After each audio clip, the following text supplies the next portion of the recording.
série qui s'appelle Traces. Dans le livre de Marc, nous suivons les traces de Jésus, verset par verset. Et donc, ça veut dire parfois, on arrive vers les thèmes intéressants comme aujourd'hui. Alors, la semaine dernière, par contre, lorsque nous avons continué notre série Traces, nous avons tourné autour de quelques thèmes. Il y avait des apparences qui sont bien sûr souvent suivies par des jugements. Des apparences suivies par des jugements. Nous avons vu la notion des attentes basée sur ce que quelqu'un peut voir seulement de l'extérieur. Et c'est vrai que souvent on juge par ce que nous voyons.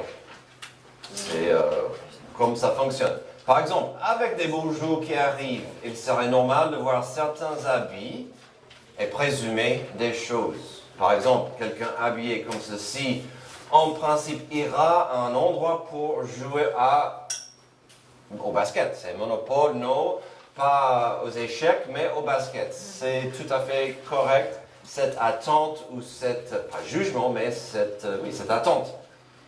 Ici, si vous voyez une femme comme cela dans le parking de la mairie ou à côté de l'église catholique, on dirait qu'elle est la mariée. La star du jour, c'est son grand événement. N'étant pas carnaval, elle ne s'est pas déguisée comme cela pour s'amuser. En même temps, en principe, autour d'elle seront les gens bien habillés, les gens qui se mettaient sur leur 31, pas mal de maquillage et des beaux gosses. Comment toi? Oh, non. La semaine dernière, les apparences disaient que Lévi était un horrible choix comme disciple pour de multiples raisons. Nous avons vu l'appel de Lévi, c'était aux apparences un choix, mais horrible. Pourquoi? Parce qu'il était un collecteur d'impôts, donc il collectait des impôts pour les envahisseurs, donc ça faisait de lui un ennemi. Personne n'aime bien trop de payer des impôts. Et puis, il était juif. Et donc, il était vu comme un traître. Déjà, un collecteur d'impôts qui était juif, c'était très mal vu. Et on a vu qu'il était même exclu de pas mal de la vie culturelle à l'époque à cause de son métier. Et donc, c'est les apparences, le jugement de ce choix. Aujourd'hui, c'est presque comme si Marc voulait continuer cette notion des jugements basés sur des apparences. Et à la base, nous trouverons la notion de ce qui compte vraiment dans la vie. Nous trouverons des gens très religieux, des experts même, qui voyaient la vie d'une manière, ils avaient du mal à comprendre pourquoi Jésus et ses disciples agissaient autrement. Je trouve ça toujours un peu drôle quand les experts religieux ont des problèmes avec la façon de vie de Jésus-Christ. Mais on verra ça aujourd'hui. Nous allons parler de quelques sujets assez existentiels aujourd'hui, mais plutôt dans le sens de la religion et la spiritualité. J'espère qu'aujourd'hui, un athée pourrait trouver des vérités intéressantes dans notre passage, mais vous allez voir que Jésus recevait de la friction des gens religieux. Donc forcément, cela va façonner un peu notre direction de ce qui compte vraiment dans cette vie. Pourquoi sommes-nous là? Amen. Si Dieu existe, quelle religion devrais-je chercher? Puis vraiment la question pressante et précise du jour sera, qu'est-ce qui est plus important finalement? La religion ou la relation? Ce n'est pas du tout les mêmes choses. Aujourd'hui, le débat, la conversation, le thème sera le jeûne. Ce n'est pas un gros mot, c'est souvent mal compris et parfois on ne veut pas en parler parce qu'on aime bien de manger. Mais on verra ça, ce que Jésus avait à dire, ce que la Bible dit parfois. Nous n'aurions pas un outline classique. Normalement, j'ai 3 points qui sont très logiques dans un passage. Mais je pense que ce message sera pour vous une bénédiction et j'espère qu'il va vous encourager avec votre relation avec Dieu. Donc d'abord, la religion ou une relation liée au jeûne. Verset 18, les disciples de Jean et les pharisiens jeûnaient. Ils vinrent dire à Jésus, pourquoi les disciples de Jean et ceux des pharisiens jeûnent-ils, tandis que tes disciples ne jeûnent pas? C'est intéressant, c'est pas mal comme question. Déjà, il y a plusieurs questions à poser quand on voit ce petit passage. Il y a aussi pas mal de thèmes à voir. Oh, j'ai oublié, est-ce que tu pourrais remettre la lumière, s'il te plaît, pour le caméra? Merci. Désolé, c'est l'équilibre qu'on cherche ici dans cette salle. Donc, je recommence. Il y a pas mal de thèmes à voir. Tout de suite, j'ai trouvé ceci fascinant, le mot « il ». « Il » dans ce passage. Ça vient, dans notre verset, il s'agit des disciples de Jean qui ont posé cette question. Ça ne vient pas des gens passants, ça ne vient pas des pharisiens, ni l'homme de la rue. Amen. Ok, mais on peut trouver ce détail en Matthieu 9, 14. La question vient des disciples de Jean. Elle-même est intéressante, mais on dirait qu'elle viendrait des pharisiens et pas des disciples de Jean. Aussi, ça ouvre la porte à encore une autre question. Pourquoi il y avait toujours des disciples de Jean le Baptiste?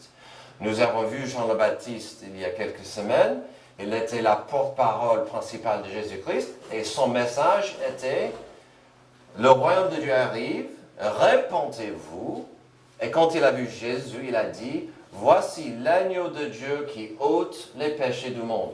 Donc il disait sans honte, sans hésitation, Jésus-Christ est le Messie, Jésus-Christ est le Sauveur du monde, il faut accepter Jésus-Christ.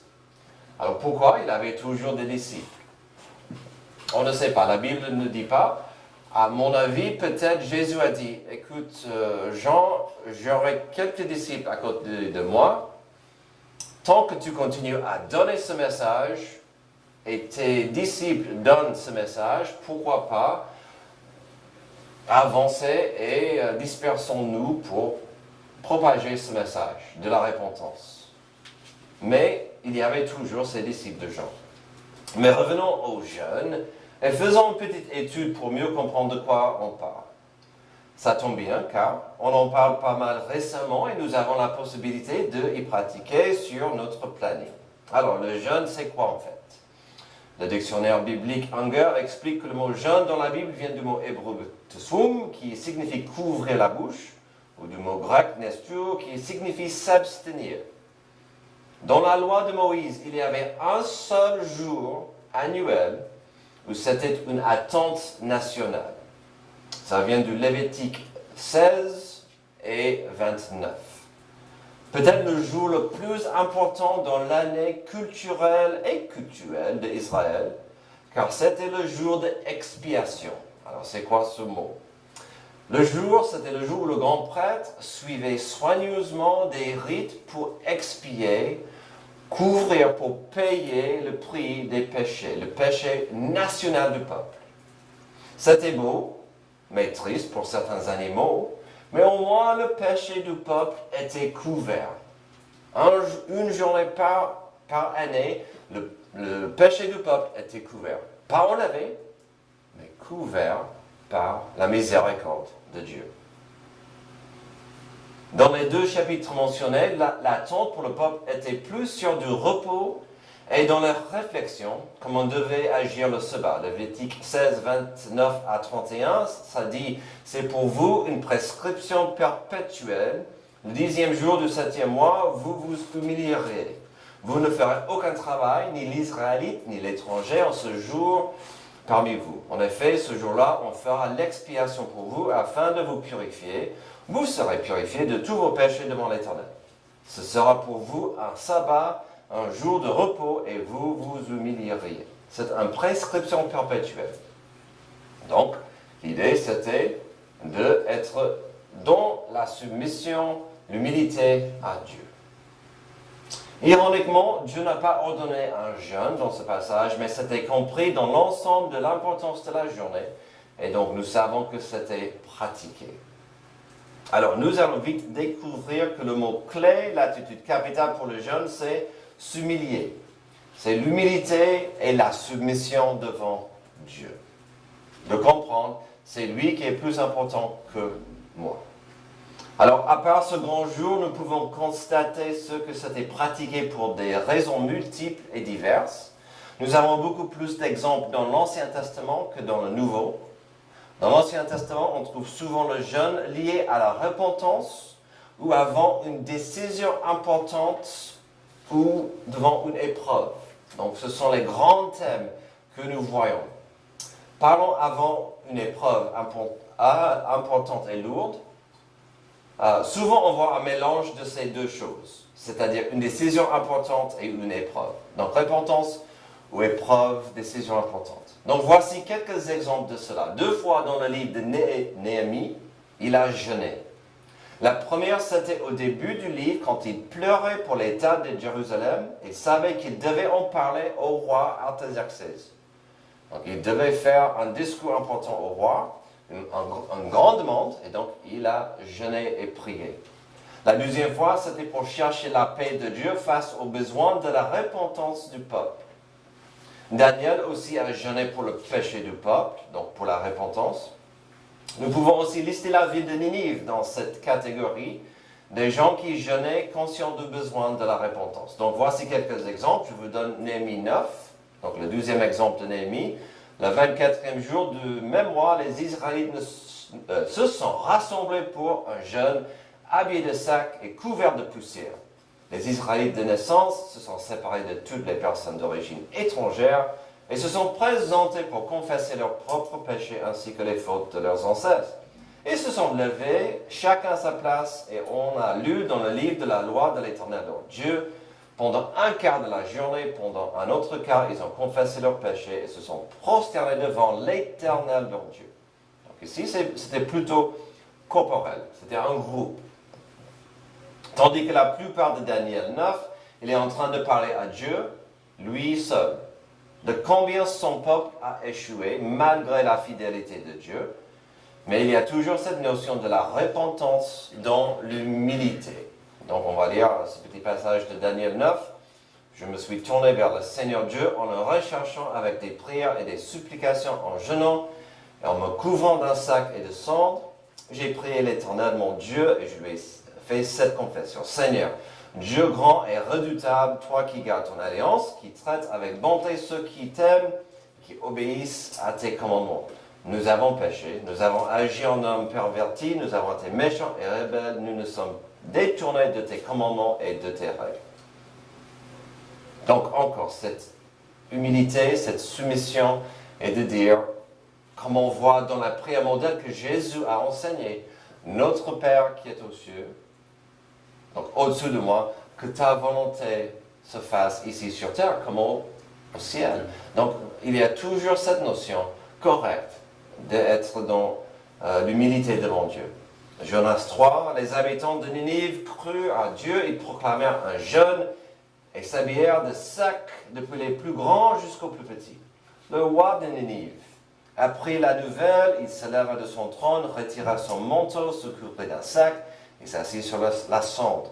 Il fit faire dans Ninive cette proclamation par ordre du roi et de ses grands, que les hommes et les bêtes, les bœufs et les brebis ne goûtent de rien, ne mangent pas, ne boivent pas d'eau. Que les hommes et les bêtes soient couverts de sacs, qu'ils crient à Dieu avec force et qu'ils renoncent tous à leur mauvaise conduite et aux actes de violence dont leurs mains sont coupables. Qui sait si Dieu ne se ravisera pas et ne reviendra pas sur sa décision, s'il ne renoncera pas à son ardente colère, de sorte que nous ne mourrions pas. D'autres raisons bibliques pour le jeûne impliquent des moments de grande tristesse ou, comme j'ai dit tout à l'heure, d'épreuves. Le psaume 35 décrit David en train de jeûner face à une épreuve immense de ses ennemis. Souvent, il parlait de ses ennemis. Il était souvent vraiment agacé par les ennemis. En 2 Samuel 12, nous voyons que David l'a pratiqué lorsqu'il intercédait pour son fils mourant. Son fils qui était mourant à cause des péchés de David lui-même. Donc c'était un mélange de l'intercession, mais aussi de la repentance. Ah, j'ai dit que David intercédait. L'intercession, nous l'avons vu un peu avec Néhémie et Daniel. Aussi, nous savons que le jeûne était important pour la reine Esther quand elle devait intercéder à Dieu avant de parler à son mari le roi pour sauver le peuple juif. Donc, elle avait ce discours très important, se demande à faire une grande épreuve, et donc elle a jeûné devant cette épreuve pour sauver son peuple. Si nous avons vu qu'une valeur capitale pour le jeûne, c'est l'humilité et la soumission, le jeûne est rarement vu sans l'action de prier. Parfois, c'est un appel aux autres de se joindre à quelqu'un dans la prière. Parfois, c'est quelque chose de très personnel entre quelqu'un, juste la personne et Dieu. Je dirais simplement que le jeûne sans prier serait difficile. Pas inutile forcément, mais difficile, car normalement, le jeûne est censé nous orienter vers Dieu. Et comme je dis souvent, c'est pendant une période difficile devant une épreuve, et qu'elle est plus normale que dans un tel moment de parler à Dieu. Alors, ayant vu un peu de quoi il s'agissait dans l'Ancien Testament, que devrions-nous comprendre aujourd'hui sur le sujet? Surtout vis-à-vis de notre passage. Dans ce cas, il faut revenir à quelque chose que j'ai dit tout à l'heure, car la question était posée selon les attentes des disciples de Jean et des pharisiens. Pourquoi des disciples de Jean jeûnaient? Je dis ça 3 fois, vite, mais pas tout de suite. Pourquoi des pharisiens jeûnaient? Les évangiles nous donnent plus d'informations sur les pharisiens, mais nous pouvons présumer certaines choses pour les deux groupes.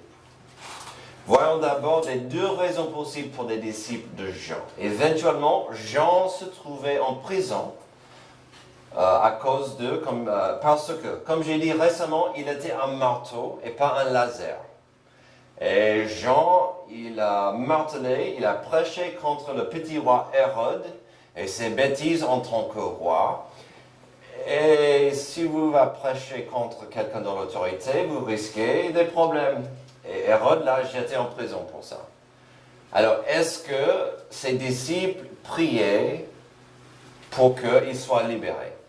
Je pense que c'est trop tôt dans le timeline, mais c'est possible qu'ils priaient parce que Jean se trouvait dans cette épreuve, dans la prison.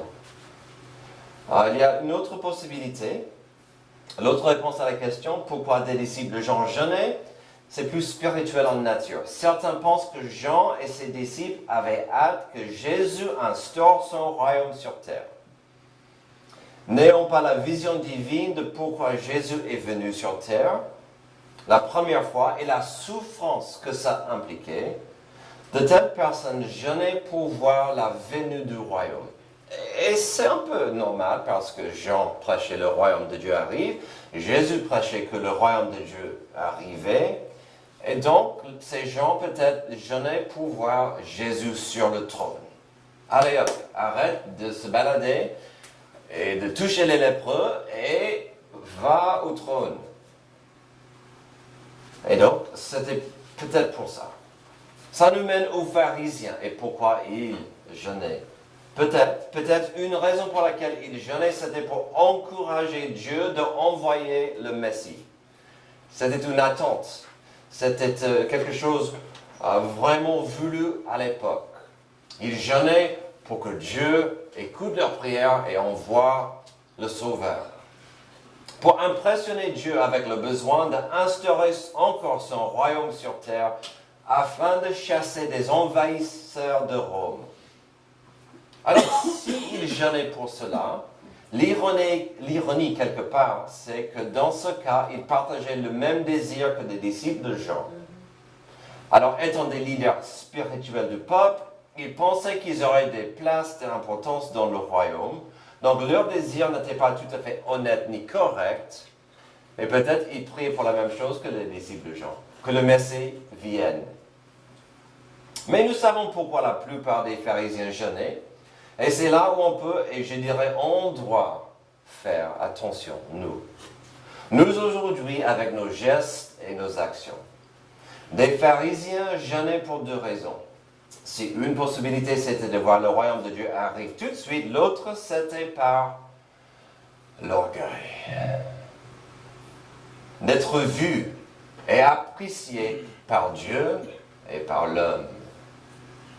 Nous pouvons trouver cela en Luc 18, 9 à 14. C'était Jésus qui parlait. Il a dit encore cette parabole à l'intention de certaines personnes qui étaient convaincues d'être justes et qui méprisaient les autres. Alors, j'ai dit au début, tout cela tourne autour de ce qu'on voit et le jugement qui vient après. Deux hommes, verset 10, deux hommes montèrent au temple pour prier. L'un était un pharisien, l'autre un collecteur d'impôts. Alors peut-être vous comprenez mieux le problème maintenant. Il n'avait même pas le droit de bien entrer, le collecteur d'impôts. Le pharisien debout faisait cette prière lui-même. Oh Dieu, je te remercie de ce que je ne suis pas comme les autres hommes qui sont voleurs, Amen. injustes, adultères. Oh, j'ai perdu ma place, mais vous avez compris. Adultère, ou même comme ce collecteur d'impôts. Oh, il a pointé le doigt même dans son cœur. Je jeûne 2 fois par semaine. Et je donne même la dîme de tous mes revenus. Oh, quel exemple. Parlons de la moralité extérieure. Pourri par son orgueil. Le collecteur d'impôts, verset 13, lui se tenait à distance et n'osait même pas lever les yeux au ciel. Mais se frappait la poitrine en disant, « Oh Dieu, aie pitié de moi, qui suis un pécheur. » Je vous le dis, lorsque ce dernier descendait chez lui, il était considéré comme juste, mais pas le pharisien. En effet, toute personne qui s'élève sera abaissée et celle qui s'abaisse sera élevée. L'histoire nous dit que des pharisiens, en effet, jeûnaient 2 fois par semaine. C'était le lundi et le jeudi. Comme nous venons de voir en Luc 18, c'est une pratique plus ou moins pour impressionner Dieu et son prochain. Donc, les pharisiens étaient vraiment les messieurs m'as-tu vu. C'est pourquoi Jésus a expliqué que le jeûne doit être pratiqué dans l'humilité et la discrétion. Dans le sermon sur la montagne, Jésus a expliqué qu'il y a énormément de pratiques religieuses qui doivent se faire dans la discrétion et pas pour impressionner autrui. Au chapitre 6, il va appliquer des mêmes vérités sur plusieurs valeurs spirituelles. Il va parler de donner, il va parler de prier, mais aussi il a parlé de jeûner. Matthieu 6, 16 et 17, lorsque vous jeûnez, ne prenez pas un air triste comme les hypocrites. En effet, ils présentent un visage tout défait pour montrer aux hommes qu'ils jeûnent. Je vous le dis en vérité, ils ont leur récompense. Mais toi, quand tu jeûnes, parfume ta tête, lave ton visage, afin de ne pas montrer que tu jeûnes aux hommes. Mais à ton Père qui est là dans le lieu secret, et ton Père qui voit dans le secret te le rendra. Vous avez déjà compris l'attitude, surtout à l'extérieur public, des pharisiens, ces gens. Et donc, quand ils donnaient dans l'offrande, oh, qu'est-ce que je vais faire avec ça? Donc c'était vrai public, vraiment public. Quand ils priaient, c'était dans la rue. Ah Dieu, je suis content que tu m'écoutes. Et quand ils jeûnaient, tout le monde comprenait qu'ils étaient malheureux. Oh, oh, oh, je souffre pour Dieu, car je n'ai pas mangé depuis 45 minutes. Amen. Oh, je souffre, mais pour Dieu, car je jeûne aujourd'hui. As-tu compris que je suis souffrant parce que je plais à Dieu et je suis mieux que vous? C'était ça, l'attitude. Alors, Jésus jeûnait, et ici, nous voyons qu'il a dit, lorsque vous jeûnez, il y a une implication claire ici, nous pouvons jeûner. Et on dit ça, le jeûne n'est pas ordonné ni exigé dans le Nouveau Testament. Mais nous savons que des leaders de l'Église primitive l'ont pratiqué avant de prendre des décisions importantes. Acte 13 et Acte 14, Acte 13, 2 et 3, pendant qu'ils rendaient un culte au Seigneur et qu'ils jeûnaient, le Saint-Esprit dit, « Mettez-moi à part Barnabas et Saul pour la tâche à laquelle je les ai appelés. » Alors après avoir jeûné, prié et posé les mains sur eux, ils les laissèrent partir. Et donc, c'était vraiment dans cette notion d'envoyer des missionnaires pour ce voyage très très spécifique, très important. Et même, c'était une épreuve, parce qu'ils ne connaissaient pas l'avenir. Le prochain chapitre, 22-23, il fortifiait l'esprit des disciples, les encourageait à persévérer dans la foi, et il disait, c'est à travers beaucoup de difficultés qu'il nous faut entrer dans le royaume de Dieu. Ils désignèrent des anciens dans chaque église, et après avoir prié et jeûné, ils les confièrent au Seigneur en qui ils avaient cru. Et donc ici, c'était pour mettre en place, pour organiser des leaders, des dirigeants dans une église. Et après, Paul allait partir. Donc, pour ce choix important, ils ont jeûné et prié. Et donc, déjà, ça nous montre l'importance. On ne choisit pas n'importe qui pour diriger une église. On ne choisit pas forcément le mec le plus beau pour le faire, mais ça doit être fait selon la volonté de Dieu soigneusement. Et puis si je peux ajouter, dans ce deuxième passage, ils ont dit, la vie ne sera pas toujours simple. On aura des difficultés dans cette vie. Alors, quelque part, ça ne va pas du tout avec l'évangile de la prospérité qui dit « Dieu veut que tu aies beaucoup d'argent, beaucoup de paix, des grandes voitures, une grande maison, si ta foi est plus grande. » Là, il disait « C'est un peu difficile quand même, cette vie. » Mais ça, c'est notre message pour notre moment. Dans le contexte ici, c'était pour appeler, instaurer des dirigeants dans des positions importantes. Alors, avant de voir notre passage avec Jésus, qu'en est-il de nous? Qu'avons-nous vu aujourd'hui? J'ai lu ceci, je l'ai trouvé pas mal. Les Écritures n'ordonnent pas aux chrétiens de jeûner. Dieu ne l'exige pas. En même temps, la Bible présente le jeûne comme quelque chose de bon et de profitable. Trop souvent, l'accent est mis sur l'abstention de nourriture alors que le but est de nous détourner des choses de ce monde pour nous concentrer sur Dieu. Le jeûne est une manière de montrer à Dieu et à nous-mêmes que nous prenons notre relation avec lui au sérieux. Il nous donne une nouvelle perspective et nous permet de dépendre davantage de Dieu. En détournant notre regard des choses de ce monde, nous pouvons mieux nous concentrer sur Christ. Le jeûne n'est pas une manière d'obtenir de Dieu ce que nous voulons. Le jeûne ne transforme pas Dieu, mais c'est nous qui le transformons. Il dit ça, j'ai soif.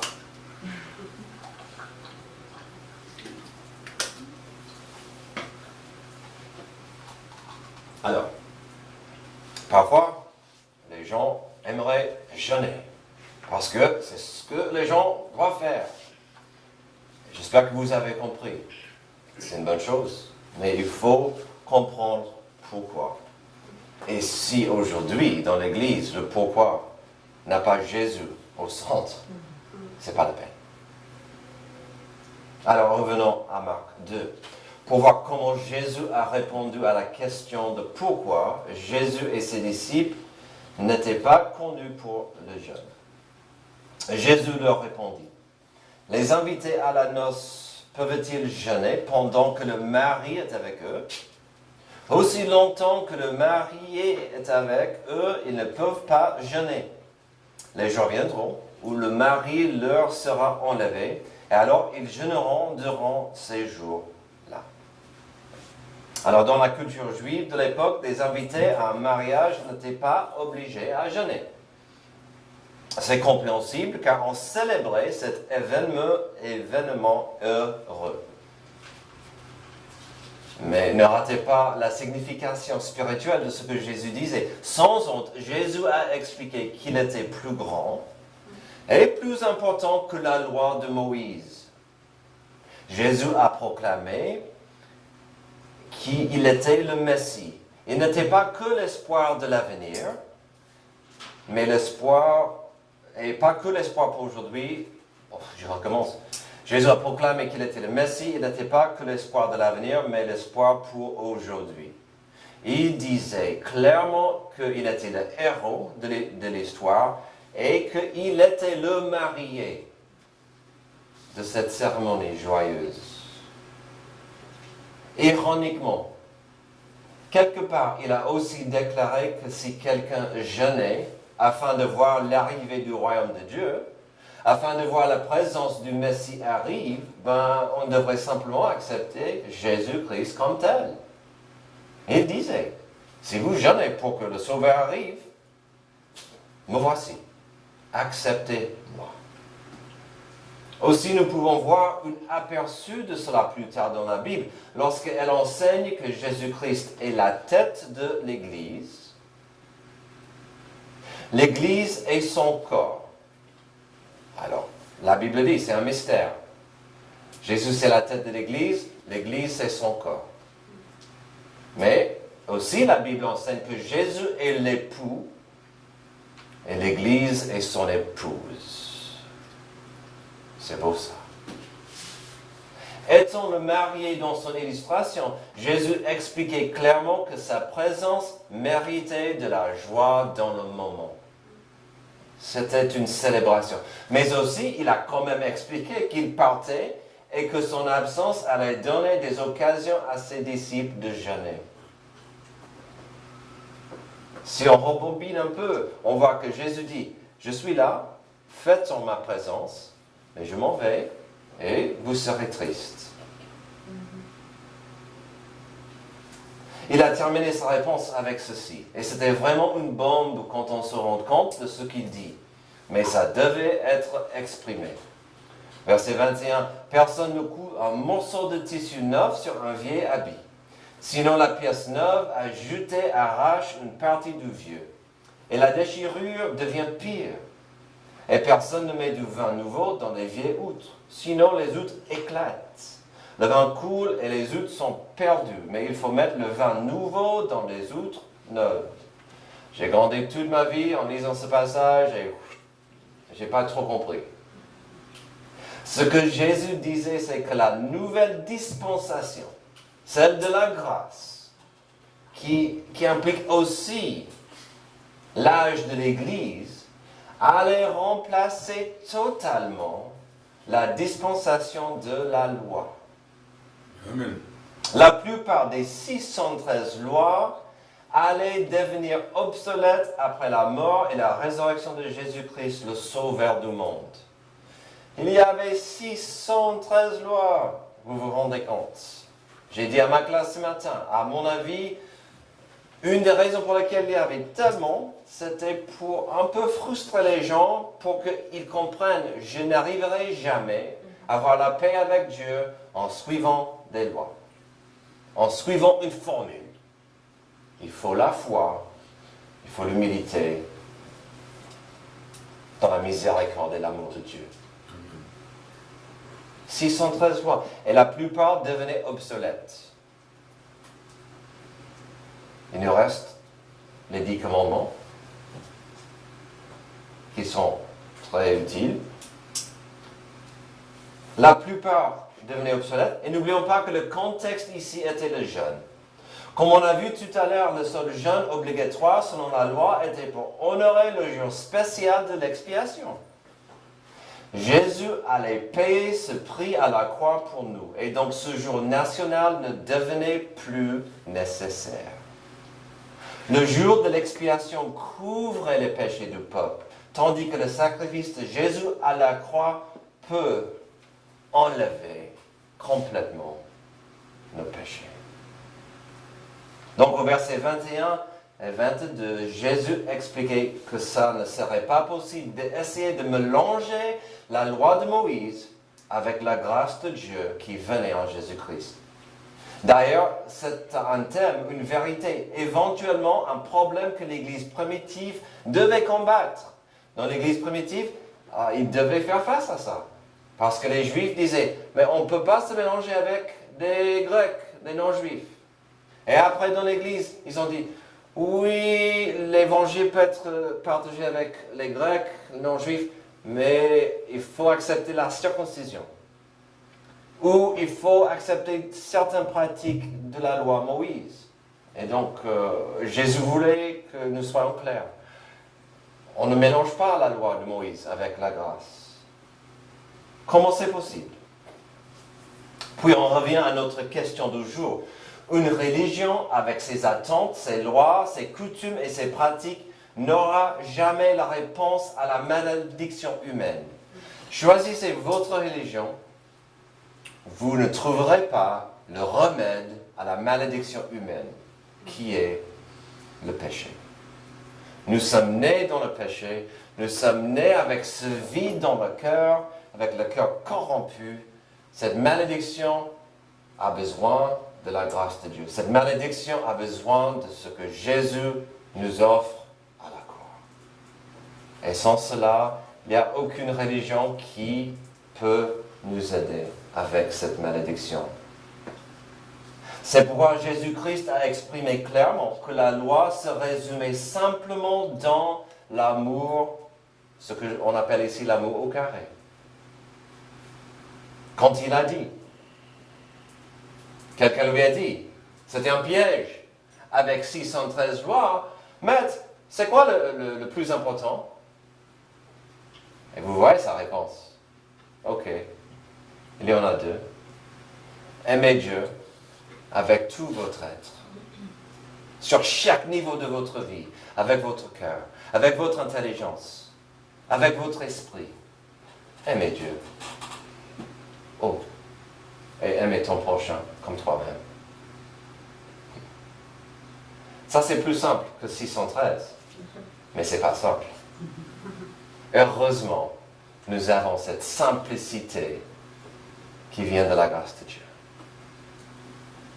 Aujourd'hui, cette relation vous est disponible. Cette paix avec Dieu est disponible.